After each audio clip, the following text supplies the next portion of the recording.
ఒక చిన్న వెలుగు. అనిల్కి చిన్నప్పట్నించి ఒకే కల. తన ఊరిలోని పేద పిల్లలందరికీ చదువు అందాలి.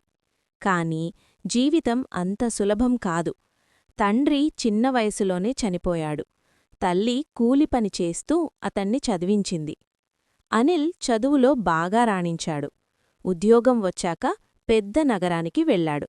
డబ్బు, పేరు అన్నీ వచ్చాయి. కాని ఒకరోజు ఊరికి వెళ్ళినప్పుడు తన చిన్ననాటి బడి మూసి ఉన్నట్టు చూశాడు. కారణం, టీచర్ లేరు, పిల్లలు పనులకు వెళ్ళిపోతున్నారు. ఆ రోజు రాత్రి అతనికి నిద్రపట్టలేదు. నేనొక్కరినే మారినా ఇంకొంతమంది పిల్లల జీవితం మారుతుందేమో అనుకున్నాడు. మరుసటి నెలలోనే అతను ఊరికి తిరిగివచ్చాడు. పెద్ద స్కూల్ కట్టలేదు. మొదట తన పాత ఇంట్లోనే సాయంత్రం క్లాసులు మొదలుపెట్టాడు.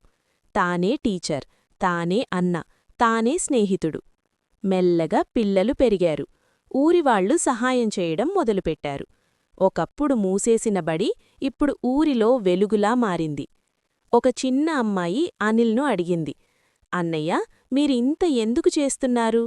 అనిల్ నవ్వుతూ అన్నాడు, ఎందుకంటే ఒకరోజు నువ్వు ఇంకొక